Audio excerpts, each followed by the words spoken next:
পথ চলতি মানুষ হয়তো ভাবছেন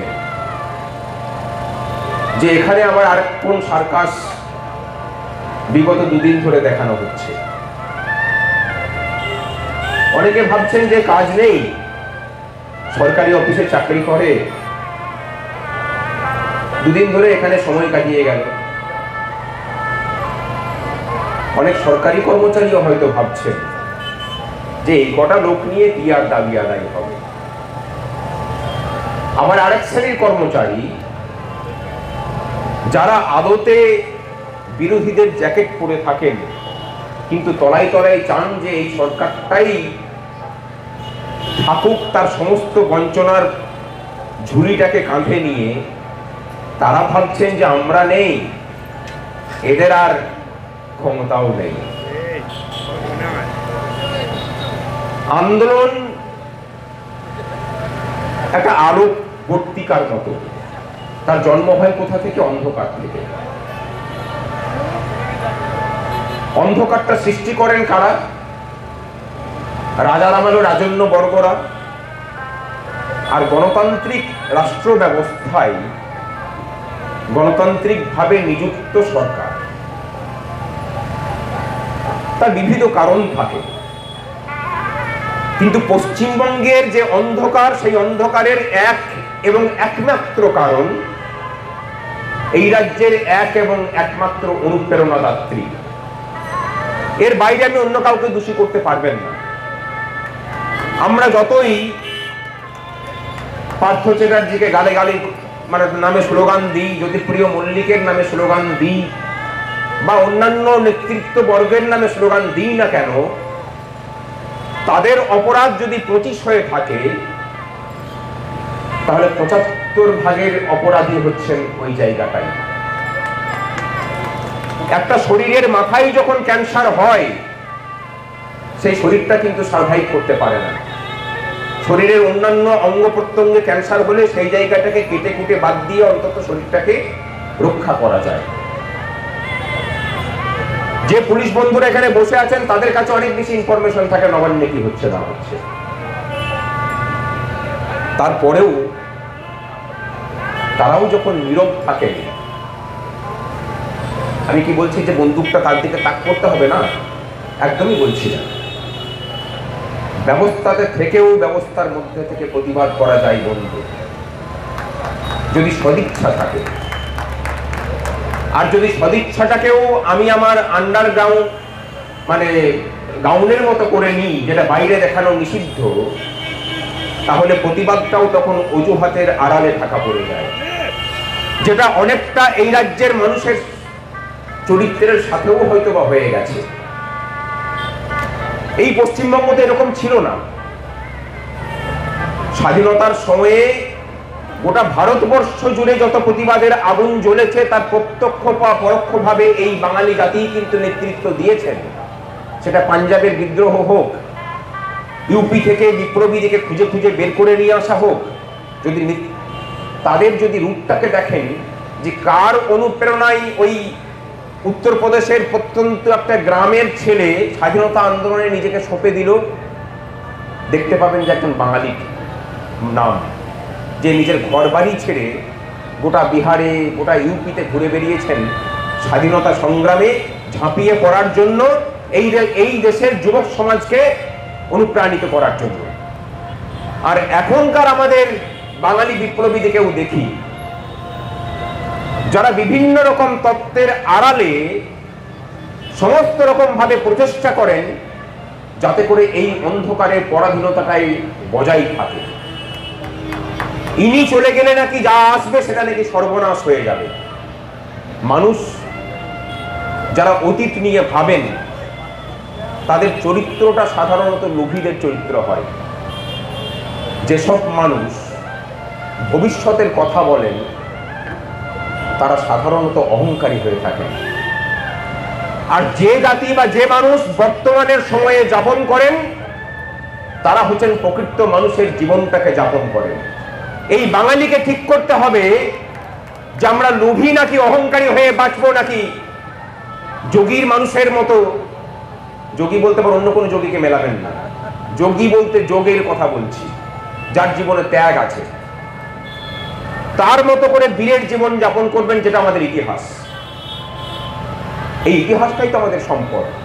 ইতিহাসটাকে ভোলানো হয়েছে। কজন বাঙালি স্বাধীনতা সংগ্রামীর নাম আপনাকে পড়ানো হয়, কজন বাঙালির নামকে আপনাকে জানানো হয়, যেখানে গোটা ভারতবর্ষ বিভিন্ন জাতির আক্রমণে পরাধীনতার শৃঙ্খলে বাঁধা পড়ছে, কিন্তু বাংলা থেকে এসে ঘুরে যাচ্ছে। কিসের জন্য? বাঙালির বীরত্বের জন্য। এটা আমি আজকের কথা বলছি না, এটা হাজার হাজার বছর আগেকার কথা বলছি। আমাদেরকে ভুলিয়েই দেওয়া হয়েছে আমাদের ইতিহাস। ইতিহাসকে ভোলানো কিন্তু একদিনে হয়নি। ইতিহাসকে ভোলানো হয়েছে দীর্ঘ দশকের চক্রান্ত করে। তাহলে তার বাইরে এই রাজ্যের সরকারি কর্মচারী সমাজ থাকবেন কিভাবে? সরকারি কর্মচারী সমাজ বলতে একটা কথা খুব বুক ঠুকে আমরা বলতে পারি বন্ধু, 2011 সালের পর থেকে নিয়োগটাকেই যদি আপনারা প্রামাণ্য হিসেবে ধরে নেন তাহলে ভুল করবেন। আমি এখনো বলছি, এই রাজ্যের সরকারি চাকরিতে তারাই যোগ দিতে পারেন যারা তার সময়ের সব থেকে মেধাবী মানুষজন। তিনি পুলিশ হতে পারেন, তিনি ডাক্তার হতে পারেন, তিনি নার্স হতে পারেন, তিনি শিক্ষক হতে পারেন। কিন্তু আপনার মেধা না থাকলে, আপনার সক্ষমতা না থাকলে সরকারি চাকরির দরজাটা অন্তত খোলে না। যে কটা দুটো চারটে ঘুষের কথা পড়েন, সবার সেই ঘুষ দেওয়ার সক্ষমতাও থাকে না, আর সবাই ঘুষ দিয়ে নিজের জীবনটাকে যাপন করার মতো ভাবে বেঁচেও থাকতে চান না। তার বাইরেও সৎ মানুষ আছেন বলেই এই সরকারি ব্যবস্থা নামক ব্যবস্থাটা টিকে আছে। এই ব্যবস্থাটা নবান্নের 14 তলায় যিনি বসে থাকেন তিনি চালান না, ওটা চালায় এই মাঠে ঘাটে ঘুরে বেড়ানো, অফিস করা, স্কুলে শিক্ষকতা করা লোকগুলোই। এই রাজ্যের জনগণ যে পরিষেবাটা পান, সেই পরিষেবাটাও কিন্তু তারাই পৌঁছে দেন। আপনি যে নিশ্চিন্ত হয়ে এই হাওড়া বাজারে ঘুরে বেড়াতে পারছেন, তার নিশ্চিন্ততার কারণটা কিন্তু আপনার কাছ থেকে দিনে রাতে গাল খাওয়া সেই পুলিশের ভাই বোনেরাই। এটাকে অন্তত ভাবুন। আপনার মাথায় ঢোকানো হয়েছে যে এই রাজ্যের প্রত্যেকটা সরকারি কর্মচারী তোমার শত্রু।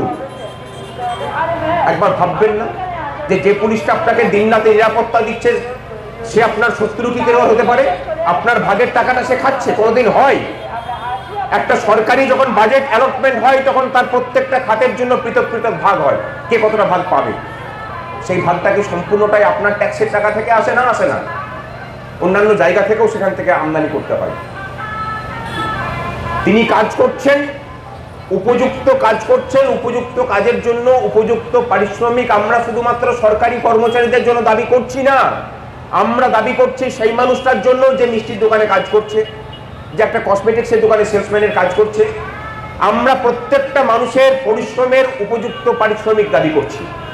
আমরা স্পষ্ট ভাষায় বলছি যে এই রাজ্যের গ্রামের আমার আপনার বাড়ির ছেলেটাকে ধান পোতার কাজে কেন অন্ধ্রপ্রদেশে, ত্রিপুরাতে পাড়ি জমাতে হবে?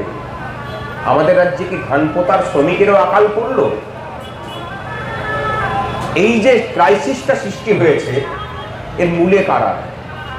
আমি খুব দায়িত্ব নিয়ে বলছি, এই হাওড়ার আশেপাশে যত বাড়িগুলো আছে এখানে অধিকাংশ বাড়িতেই বাবা মা একা থাকেন। আরো একটু যদি সল্টলেক বা রাজারহাটে গিয়ে যদি দেখেন, গোটা সল্টলেক রাজারহাটগুলোই কিন্তু বৃদ্ধাশ্রমে পরিণত হয়েছে। তাদের ছেলে মেয়েরা কোথায় কাজ করেন? আইটি সেক্টর হোক, ইঞ্জিনিয়ার হোক, ডাক্তার হোক, নার্স হোক, শিক্ষকতা হোক, যে কোনো কাজ করুক না কেন সব অন্য রাজ্যে পোস্টেড। আমাদের রাজ্যে চাকরি নেই। চাকরি থাকলেও উপযুক্ত পারিশ্রমিক বা উপযুক্ত সাম্মানিক নেই। এর কারণটা অন্য কিচ্ছু নয়, এই বাঙালি জাতিটাকে বিগত 11 বছর ধরে বা তার বেশি সময় ধরে সস্তার শ্রমিকে পরিণত করা হয়েছে। আর একটু যদি পিছিয়ে দিকে যান, এমনকি 60-এর দশকে, 70-এর দশকে, 80-এর দশকেও এই বাঙালি জাতির গোটা পৃথিবী জুড়ে সম্মানিত হচ্ছে যে এই একটা জাতি যারা নিজেদের মেধা বিক্রি করে খায়। আর এখন কোথাও ব্রিজ তৈরি হচ্ছে, কোথাও পিচের রাস্তা তৈরি হচ্ছে, কোথাও কারখানা তৈরি হচ্ছে, সেই তার মুটে মজুরের কাজ করতে হবে। প্রত্যেকটা জায়গায় শ্রমিকের যোগান দিচ্ছেন কারা? পশ্চিমবঙ্গ। এই বলে ভেবে নেবেন না যে এই সেই গায়ে গতরে খাটা মানুষগুলোকে অসম্মান করছি। কিন্তু আমাদের শ্রমের যে অবমূল্যায়ন হলো, সেই অবমূল্যায়নটাকে এই জাতি যদি না বুঝতে পারে, তাহলে দুদিন পরে আপনার হাতেও কিন্তু বাটি ধরবে। এখন শুরু হয়েছে চুক্তিভিত্তিক কর্মচারীদের বেতন কমানো শুরু হয়েছে, বাড়ানো তো দূরে বাদ দিন। 2017 সালে যে কলেজের প্রফেসরটাকে চুক্তিভিত্তিক 30,000 টাকাতে নিয়োগ করা হয়েছিল, এখন তার হাতে চুক্তি কাগজ ধরানো হচ্ছে যে 15,000 টাকায় তুমি থাকলে থাকো, না হলে এখান থেকে সসম্মানে কেটে পড়ো। ওনার জায়গাতে যে আসবে সে পড়াতে পারছেন কি না পারছেন সেটা বড় ব্যাপার নয়, বড় ব্যাপার তাকে কম পয়সা দিলে চলে যাবে। তাহলে বাকি টাকাটা যাবে কোথায়? কেন কাটমানিতে যাবে? যে সরকার বলে আমার কাছে নাকি টাকা নেই, সেই সরকারই 2016 সাল থেকে 2021 সালের মধ্যে বিগত 5 বছরে এনজিও গুলোকে 1,07,000 কোটি টাকা ট্রান্সফার করে। কোথা থেকে টাকা এলো বন্ধু? আপনি কথায় কথায় বলেন যে কেন্দ্রের কাছে টাকা দাবি, টাকা বকেয়া আছে। গত বছর এপ্রিলে আমরা মুখ্য সচিবের সাথে বৈঠকে গিয়েছিলাম। আমাদের উল্টো দিকে ছিলেন মুখ্য সচিব, গৃহ সচিব এবং অর্থ সচিব। আমরা বললাম যে সরকারি স্ট্যাটিস্টিক্সও যে এইরকম করে পিং পং বলের মতো নাচানাচি করে, সেটা আপনাদেরকে না দেখলে বোঝা যেত না। আপনার মুখ্যমন্ত্রী বলছেন 1,15,000 কোটি টাকা কেন্দ্রের কাছে বকেয়া, আপনি আমাদের সাথে বৈঠকে বলছেন যে 1,07,000 কোটি টাকা বকেয়া। যিনি অর্থ দপ্তরের দায়িত্বপ্রাপ্ত তিনি বলছেন 97,000 কোটি টাকা বকেয়া। কে নিজের জ্ঞানে কথা বলছে আর কে অজ্ঞানে কথা বলছে? তার থেকে ভালো একটা কাজ করুন।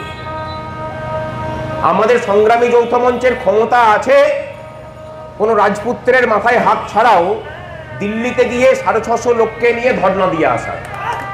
নিজেদের পকেটের পয়সা খরচা করে আমরা দিল্লিতে ধর্ণা দিতে গেছিলাম, সেটা নিয়েও আবার অনেক কেলেঙ্কারি হয়েছে।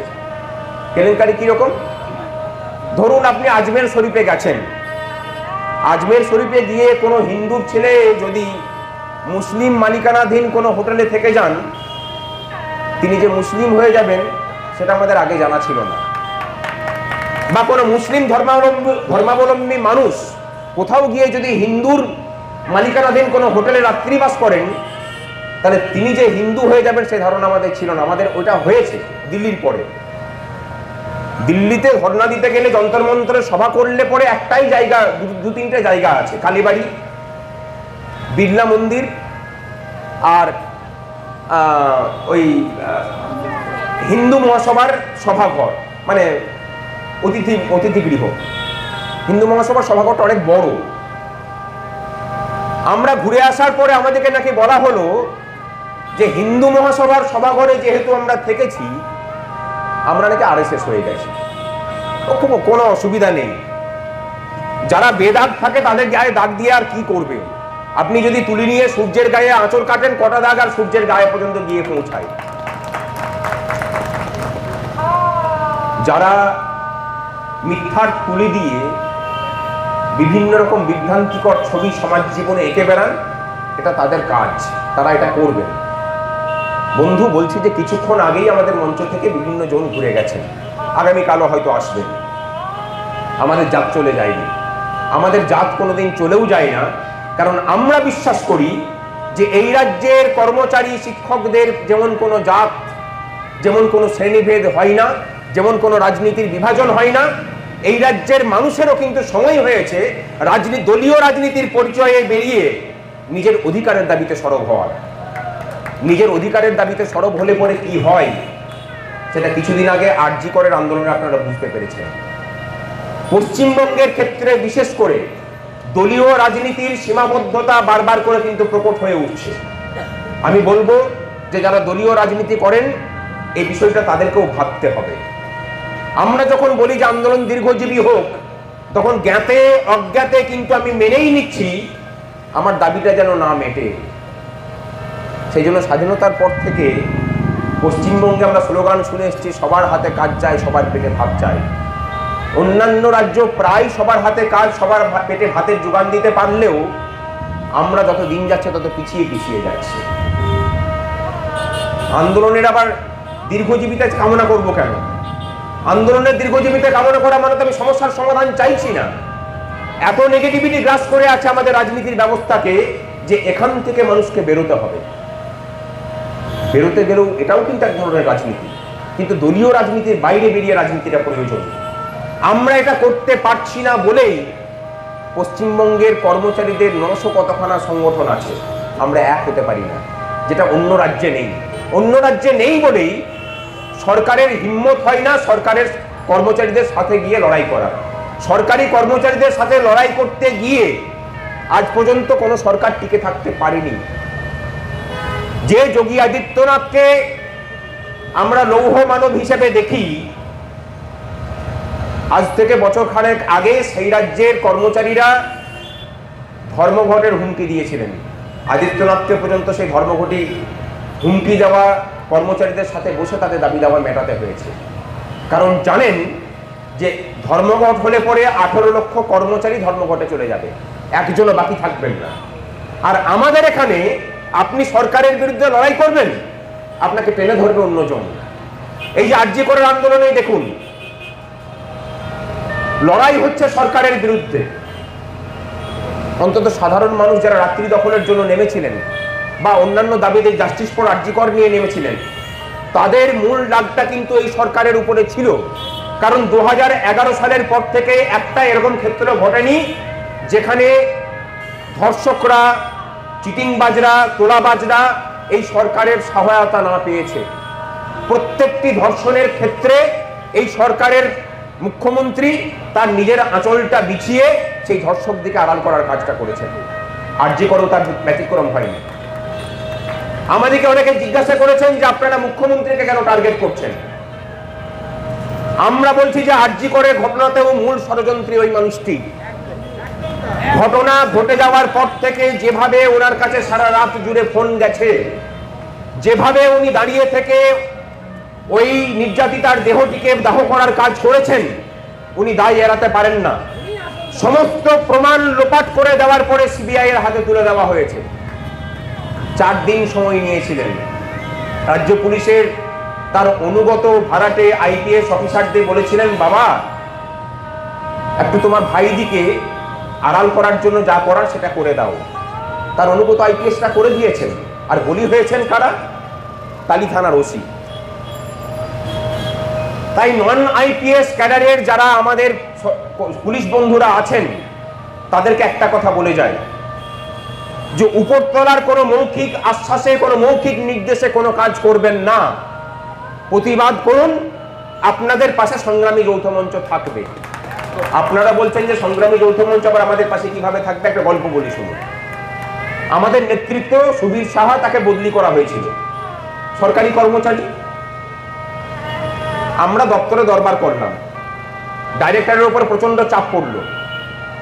তারপরে শুনলাম নবান্ন থেকে নাকি ডাইরেক্টরকে ধমকি দেওয়া হয়েছে যে ইমিডিয়েট তুমি ফাইলটাকে রিলিজ করে ওকে ট্রান্সফারের ব্যবস্থা করো। সুবীর সাহা মেডিকেলে ছিলেন, তার মধ্যে তাকে রিলিজ করা হয়েছে।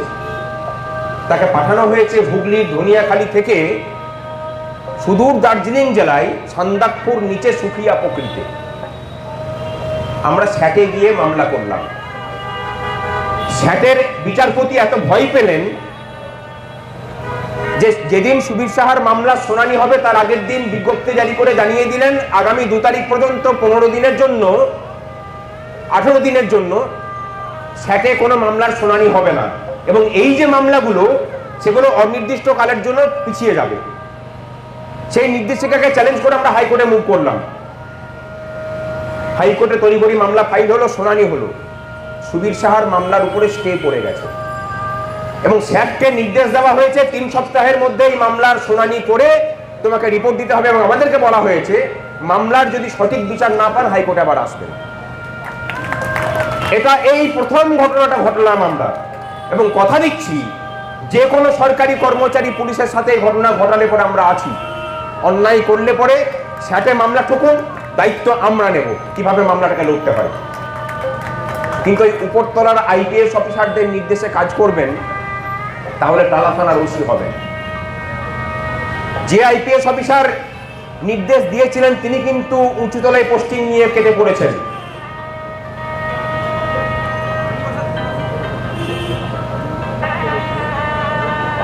ঠিক আছে, আমি বলবো ওটাকে। লড়াইটা করুন। এই লড়াইটা কেবলমাত্র ডিএ বৃদ্ধির লড়াই নয়, লড়াইটা আমরা বলছি যে আমরা এখানে যারা বসে আছি সাধারণ মানুষকেও বলছি, আমরা যারা যারা সরকারি অফিসে কাজ করি বা শিক্ষকতা করি বা অন্যান্য জায়গায় চাকরি করি, আমাদের অফিসের ঠিকানাগুলোকে দিয়ে দেবো, আপনারা যাবেন, গিয়ে দেখবেন আমরা কি করি। আমরা উপযুক্ত কাজটা করি বলে উপযুক্ত পারিশ্রমিক চাইছি। এবং রাজ্যের মানুষকেও বলছি যে কর্মে ফাঁকি দেওয়ার আমাদের যে ট্র্যাডিশন তৈরি হয়েছে সেই ট্র্যাডিশন থেকে বেরিয়ে আসুন। এই বাঙালি জাতির এত দুর্দশার কারণ আর অন্য কিচ্ছু নয়, আমাদের কর্মবিমুখতা। এই কর্মবিমুখতাকে কাটাতে হবে। আপনি যদি কর্মবিমুখ হন তাহলে যার কাজটা করছেন তিনি সুযোগ পেয়ে যান বঞ্চনা করার। কই, তিনি তো নিজের লোকেদেরকে বঞ্চিত করেননি। পশ্চিমবঙ্গের মন্ত্রী এবং এমএলএদের বেতন কিন্তু সারা ভারতের এগিয়ে থাকা রাজ্যগুলোর বেতনের থেকেও বেশি। পশ্চিমবঙ্গের আইএএস আইপিএস অফিসারদের বেতন ভারতবর্ষের মধ্যে সব থেকে বেশি। সর্বভারতীয় হারেই তারা বেতন পান, তার সাথে আরো অনেক অনেক উপঢৌকন পান। বঞ্চিত হচ্ছেন কারা? আপনার বাড়ির ছেলেরা। যে শিক্ষিত মানুষ ভাবছেন আপনার বাড়ির ছেলেটা ডাক্তার হবে, তাকে জানিয়ে রাখি তার জন্য এই সরকার 10,000 টাকার ডাক্তারি পোস্ট ক্রিয়েট করে রেখেছে। খুশি হবেন তো? আপনার ছেলেটা ডাক্তারি পাস করার পরে 10,000 টাকার যে চাকরি করবে। যে মানুষটা ভাবছেন যে আমার ছেলেটা পিএইচডি করার পর কোনো প্রফেসর হবে, তাকে জানিয়ে রাখি যে বিশ্ববিদ্যালয়গুলোতে আপাততভাবে স্থায়ী নিয়োগ বন্ধ। 15,000 টাকায় আপনার ছেলেটাকে নিয়োগ করা হবে। আপনার ছেলেটার মেধার দাম 15,000 টাকা বলেই বিশ্বাস করেন তো? যদি না করেন তাহলে যে লড়াইটা সংগ্রামী যৌথ মঞ্চ দলীয় রাজনীতির বাইরে বেরিয়ে লড়ছে তার সাথ দিন। সশরীরে যদি দিতে না পারেন অন্তত পক্ষে মানসিকভাবে দিন। আমাদের অনেক সাধারণ মানুষ আছেন, যখন সরকারি কর্মচারীদের কথা শোনেন বলে যে সরকারের বিষয়ে কোনো কাজ হয় না। একটা কথা জানিয়ে রাখি, যে ধরুন আপনি যে কারখানায় কাজ করেন, সেই কারখানায় 5 জনের একটা কাজ আছে।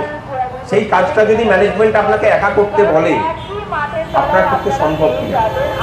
বা ধরুন একটা মিষ্টির দোকানে 5 জন মিলে সেলসম্যান আছে, মালিক 4 জন সেলসম্যানকে ছাঁটাই করে দিল, আপনাকে বলল যে আপনাকে একাই কাজ করতে হবে।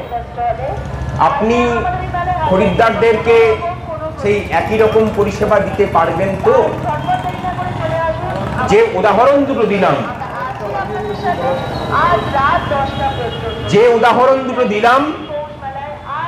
সেই উদাহরণ দুটো সরকারি ডিপার্টমেন্টের উদাহরণ।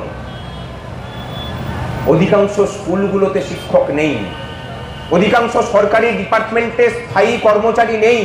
যাদেরকে দেখছেন তারা অস্থায়ী কর্মচারী, তাদেরও কাজকর্ম বাঁধা আছে। তারা কেন করবেন সরকারি স্থায়ী কর্মচারীর মতো কাজ? মাসের শেষে তো 7,000 টাকা থেকে 10,000 টাকা বেতন পান, কিভাবে তার চলবে? এই যে গোটা রাজ্যটাকে সিভিক করার পরিকল্পনা, এখান থেকে যদি রুখতে হয় তাহলে লড়াইটা এইভাবেই লড়তে হবে।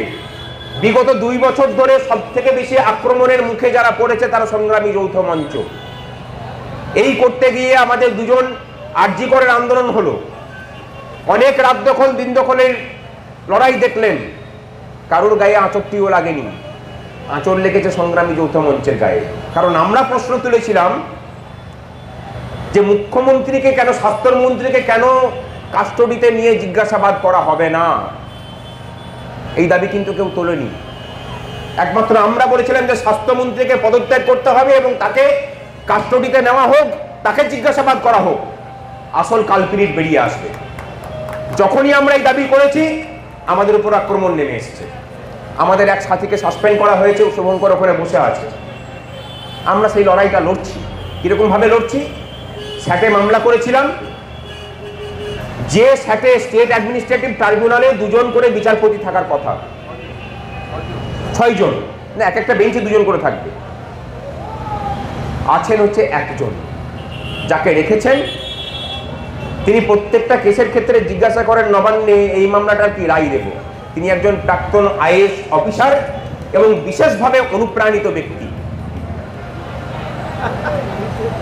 তিনি রায় দেন না। সরকারি কর্মচারীদের কাছে স্যাট হচ্ছে একটা দুঃস্বপ্নের মতো। শুভঙ্কর ব্যানার্জির মামলা আমরা একটা শুনানিতে হাওয়া করে দিয়েছি। উনি রায়টাকে রিজার্ভ রেখেছেন। আমরা ঠিক করেছি যে হাইকোর্টের শীতের ছুটির পরে, বড়দিনের ছুটির পরে হাইকোর্ট খুললে ওইটাকে চ্যালেঞ্জ করে হাইকোর্টে নিয়ে আসবো। সেটার বিচারপতি অনির্দিষ্টকালের জন্য রায়কে রিজার্ভ করে রাখতে পারেন না। লড়াইটা আমরা ছাড়িনি, আমরা প্রত্যেকটা ইঞ্চিতে ইঞ্চিতে লড়াইটাকে দিয়ে যাচ্ছি। আমরা নবান্ন অভিযান ডেকেছিলাম 27 সেপ্টেম্বর। তারপরে কলকাতা সহ প্রত্যেকটা থানাতে, 9খানা থানাতে আমার নামে মামলা দেওয়া হলো, আমি নাকি মূল কনস্পিরেটর। অথচ আমার একটা ফুটেজও দেখাতে পারেনি যেখানে পুলিশকে একটা ফুল ছুঁড়েও আমি মেরেছি, বরং তারা মারছেন তার বহু ফুটেজ আমাদের কাছে আছে। তারপরেও আমাদের বিরুদ্ধে অভিযোগটা করা হলো এবং তারপরেই আমাদের 2 জন সাথীকে সুদূরে বদলি করা হলো। আমরা কিন্তু দমে যাইনি। মাননীয়ার দরজার কাছে ওই জন্য বলতে এসেছি যে এই প্রতিহিংসা যদি বন্ধ না করেন তাহলে 26 সালে আমরা সরাসরি আপনার গদি উল্টানোর ডাক দেব। আর সেটা যদি সেই প্রতিপক্ষের যদি মোকাবিলা করতে আপনি না চান, প্রতিহিংসা বন্ধ করতে হবে এবং এই রাজ্যের মানুষের জন্য কনস্ট্রাকটিভ কাজ করতে হবে। কনস্ট্রাকটিভ কাজ বলতে কি বোঝায়? একটা সরকারের কাজ পরিকাঠামো উন্নয়নে। পশ্চিমবঙ্গে আমরা পরিকাঠামো বলতে কি বুঝি? ধরুন এখানে রাস্তা তৈরি হচ্ছে, এখানে রাস্তা তৈরি শুরু হলো, ওই পারে গিয়ে শেষ হলো, ওই পারে গিয়ে যখন শেষ হবে তখন এই পারে রাস্তাটা ভাঙতে শুরু করবে। কারণ এই রাস্তাটা তৈরির দায়িত্বে যে কন্ট্রাক্টর আছেন তার কাছ থেকে 50% কাটমানি কালীঘাটে জমা পড়ে গেছে। বাকি 50% টাকাতে তিনি কি কাজ করবেন? পশ্চিমবঙ্গের একটা রাস্তা দেখান যেটাতে তালি তাপ্পা মারা নয়। গোটা কলকাতা জুড়ে আপনি গাড়ি চালাতে পারবেন না, বসে থাকতে পারবেন না। আমরা প্রশ্ন তুলব না? আপনার এমন কোনো জায়গা আছে একটা পিচ রাস্তা তৈরি করলে সেই পিচ রাস্তার মেয়াদ মোটামুটি 5 বছর থাকে। এদের নীতিটা হচ্ছে, আমাদেরকে পিডব্লিউডি ডিপার্টমেন্টের লোকজন বলছে যে এরা চাই যে রাস্তাটা কত তাড়াতাড়ি ভাঙে। একটা পিচ রাস্তার মেয়াদ 3 মাসও চলে না, বৃষ্টি হতে হবে না, এমনি গাড়ি ঘোড়া চললে এমনি পিচ উঠে চলে যায়, থাকেই না পিচ। একটা ঢালাই রাস্তা যদি তৈরি হয় তার মিনিমাম মেয়াদ হচ্ছে 27 বছর, আর এখানে 27 মাসও পেরোয় না। কারণ যত কাজ হবে তত কাটমানি আসবে, তত জনগণের সর্বনাশ হবে। এই টাকাগুলো কিন্তু আকাশ থেকে আসে না সাথী, এই টাকাগুলো হচ্ছে আপনার আমার ট্যাক্সের টাকা। এই টাকাটা মিসইউজ হচ্ছে বলে আজকে পশ্চিমবঙ্গে স্থায়ী নিয়োগ নেই, কর্মচারীরা ডিএ পায় না, অস্থায়ী কর্মচারীদের জীবন দুর্বিষহ করা হয়েছে। জনগণের জন্য কোনো পরিকাঠামোগত উন্নয়ন নেই। হসপিটাল আছে, বিল্ডিং আছে, সেই বিল্ডিংটা তৈরি হয়েছে কেন্দ্রীয় সরকারের টাকাতে, কিন্তু সেখানে যে ডাক্তার নার্স নিয়োগ করতে হবে সেই সদিচ্ছা নেই। রাজ্যের মানুষের কাছে যাওয়ার কোনো জায়গা নেই এবং এখন শুরু হয়েছে স্বাস্থ্য ব্যবস্থাকে ধ্বংস করে দিয়েছে। প্রথমে স্বাস্থ্যসাথী কার্ড ধরানো হলো, মানুষ খুব উৎফুল্ল হলেন, সরকার আমাকে নার্সিংহোমের চিকিৎসার ব্যবস্থা করে দিয়েছে। তারপরে তার সুবিধা কমতে শুরু করলো, আর এই অবসরে সরকারি স্বাস্থ্য ব্যবস্থার পরিকাঠামোকে শেষ করা হলো। এখন ওই স্বাস্থ্যসাথী কার্ডটা হচ্ছে বাড়িতে সাজিয়ে রাখার একটা ব্যবস্থা। এর মাঝখানে যত বেসরকারি নার্সিংহোম আছেন সেটা এখন ব্যানার্জি পরিবারের দখলে। আপনারা হয়তো জানেন না, কিন্তু আমরা সেটা জানি। বড় বড় নার্সিংহোম এখন তারা কিনে নিয়েছেন। যাবেন কোথায়? ছুরি নিয়ে বসে আছে, সরকারি ছুরি, বেসরকারি ছুরি, যেদিকে যাবেন কাটা পড়বে। রাজ্যের মানুষ যদি এখনো পর্যন্ত ধানকেই সরকারি উন্নয়ন বলে ভেবে নেন, তাহলে বলবো যে আরো অন্ধকারে তলিয়ে যাওয়ার জন্য তৈরি থাকুন। কোন সরকারের কাজ কোনোদিন ধান হতে পারে না। এই ধানের রাস্তাতে হেঁটে একের পর এক রাজ্য দেউলিয়া হয়ে যাচ্ছে। গত মাসে হরিয়ানা সরকার তার কর্মচারীদের বেতন দিতে পারেনি ধানের কারণে। এত পরিমাণে ঝোলা খুলে বসে আছেন, দিতে পারেননি। আমাদের রাজ্য পরিকাঠামো খাতে দিনের পর দিন বিনিয়োগ কমছে, এইগুলোকে বন্ধ করতে হবে এবং এই বন্ধ করার জন্য সরকারি কর্মচারীরা লড়ছেন, তার সাথে জনগণকে দিতে হবে। আমরা কোনো রাজনৈতিক পক্ষ হয়ে লড়াই করছি না, আমরা নিজেরাই একটা পক্ষ হয়ে উঠেছি এবং সরকার পক্ষ বানিয়েও দিয়েছে আমাদেরকে। যে কোনো কাজ করতে হলে আমরা শহীদ মিনারে বিগত 2 বছর ধরে ধর্ণা অবস্থানে আছি। আমাদেরকে উঠানোর জন্য এই 2 বছরের মধ্যে মুখ্যমন্ত্রী নিজে দুবার আমাদের থেকে 500 মিটার দূরে অবস্থানে বসেছেন। মিলিটারি যখন তাকে তুলতে গেছে তখন উনি বলেছেন ভাস্কর ঘোষ দিকে উঠান, তারপর আমাকে উঠাবেন। আমাদের লড়াইয়ের জয়টা হচ্ছে এখানেই যে একজন মুখ্যমন্ত্রীকে সামান্য সরকারি কর্মচারীদের অবস্থান উঠানোর জন্য রাস্তায় বসতে হচ্ছে। আর রাজ্যের মানুষকে বলবো যে ভয় পাওয়াটাকে বন্ধ করুন। ভয়টা কাকে পাচ্ছেন? যিনি হুমকি দেখাতে আসছেন জানবেন যে সে আপনার থেকে বেশি ভীত। একটা কুকুর আপনাকে তখনই কামড়ায় যখন সে নিজের অস্তিত্বের ভয় পায়। যারা নিজের অস্তিত্ব সংকটে ভুগছে তাদেরকে কি ভয় পাবেন? একটু জোরে ঠেলা দিন, দেখুন পড়ে যাবে। আমরা যে কথা বলছি সেই কথা কোনো রাজনৈতিক কথা নয় সাথী, এগুলো আমাদের ভবিষ্যতের সাথে যুক্ত। আমাদের অস্তিত্বটা টিকে থাকবে তখনই যখন আমি আমার সন্তান সন্ততির ভবিষ্যৎটাকে সুনিশ্চিত করতে পারবো। আমরা এমন একটা রাজ্যের স্বপ্ন দেখি, আমরা বলছি না যে ধর্ষক মুক্ত স্বপ্ন রাজ্য হবে, আমরা বলছি যে এই রাজ্যে কেউ যদি ভুল করেও ধর্ষক হয় তার শাস্তিটা কঠোর হোক এবং সেই শাস্তি দেওয়ার কাজটা রাজ্য প্রশাসন করুক। আমরা বলছি যে দুর্নীতিমুক্ত রাজ্য তৈরি করা খুব কঠিন, কিন্তু দুর্নীতির দায়ে ধরা পড়লে তার মাথায় অক্সিজেন কম যাচ্ছে বলে তাকে সেফগার্ড করার এই যে রাষ্ট্রীয় ব্যবস্থা, সেখান থেকে বেরিয়ে আসুক সরকার বেরিয়ে এসে বলুক যে যারা দুর্নীতি করছে তাদের জন্য শুলে চড়ানোর ব্যবস্থা হবে। এটা ছাড়া রাজ্যটা বাঁচবে না।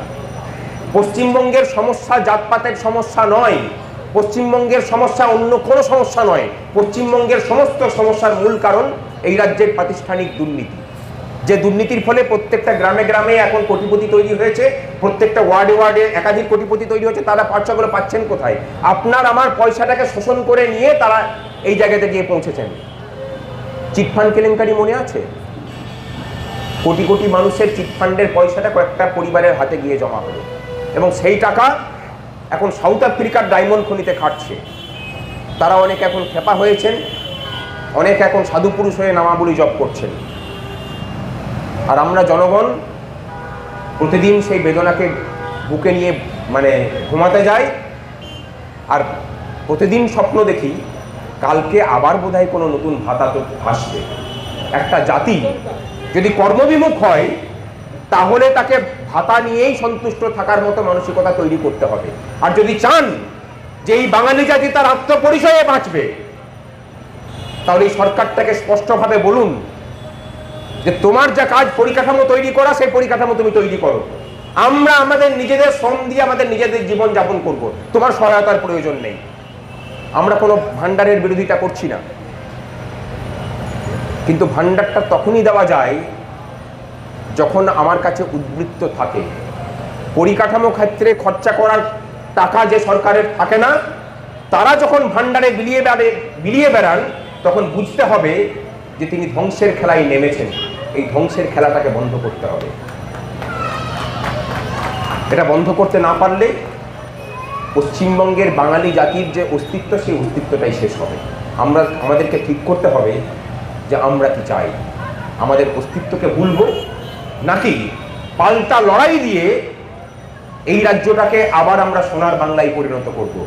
এই রাজ্যই কিন্তু একমাত্র রাজ্য যার নিজের খাবার নিজেই উৎপাদন করতে পারে, অন্য রাজ্যের উপর নির্ভরশীল খুব বেশি হতে হয় না। এই রাজ্য এমন একটা রাজ্য যার কৃষি সম্পদ, খনিজ সম্পদে ভরপুর, যার মানব সম্পদও প্রায় দেশের মধ্যে সব থেকে বেশি উৎকৃষ্ট। তারপরে আমরা পিছিয়ে থাকি কোন যুক্তিতে? মিসম্যানেজমেন্ট। এই মিসম্যানেজমেন্টটাকেই দূর করা প্রয়োজন। চলুন, লড়াইটা আমরা দিচ্ছি, সেই লড়াইয়ে সাথ দিন। আমরা কথা দিচ্ছি এই আন্দোলনকে বিক্রি হতে দেব না। যেভাবে বিভিন্ন আন্দোলনকে বিক্রি হতে দেখছেন, কোনো কিছু দিয়েই এই আন্দোলনকে কেনা যাবে না, এটা কথা দিলাম। এবং আপনাদেরকে বলে রাখি যে আমাদের আরেকটা লড়াই হচ্ছে, আমরা চাই যে স্বচ্ছভাবে নির্বাচন হোক। প্রত্যেকটা বুথের ভিতরে যে ওয়েবকাস্টিং এর ব্যবস্থা দেখছেন, সেটা আমরাই প্রথম বলেছিলাম। আমরা মনে করি যে এখন আর বুথের মধ্যে কোনো ঘটনা ঘটছে না, এখন যা কিছু হচ্ছে সব হচ্ছে স্ট্রং রুমের ভিতরে। এবং গণনার টেবিলে। আমাদের এর পরের দাবি থাকবে যে ওই গণনার টেবিলে ওয়েবকাস্টিংয়ের ব্যবস্থা করতে হবে এবং গণনা কেন্দ্রের বাইরে বড় জায়ান্ট স্ক্রিনে তাকে লাইভ সম্প্রচার করতে হবে। আইনে বাধা নেই, এদের সমস্ত কিছু ঘুরঘুরি জাম করতে হবে। আপনারা ভাবছেন যে স্ট্রং রুমে কি করে ম্যানিপুলেশন হয়? দুঃখের বিষয়, এই রাজ্যের যারা আইএএস আইপিএস অফিসার আছেন প্রায় 99% তারাই হচ্ছে এই শাসক দলটার সব থেকে বড় ক্যাডার। তাদের হাতে স্ট্রং রুম থাকে, বিষয়টা তারাই ঘটাচ্ছে। এটা দেখা যাচ্ছে যে অধিকাংশ ক্ষেত্রে মেশিন যে পার্সেন্টেজে বন্ধ হচ্ছে, মেশিন যখন গণনা কেন্দ্রে খুলছে তখন হায়ার পার্সেন্টেজে ব্যাটারিতে মেশিন খুলছে। কি করে হয় এটা? কোনো বুথের কন্ট্রোল ইউনিট যদি 72%-এ বন্ধ হয়, সেটা যখন খোলার সময় 94% কোন যুক্তিতে হয়? তাহলে মেশিনটাকে নিশ্চয়ই খোলা হয়েছিল।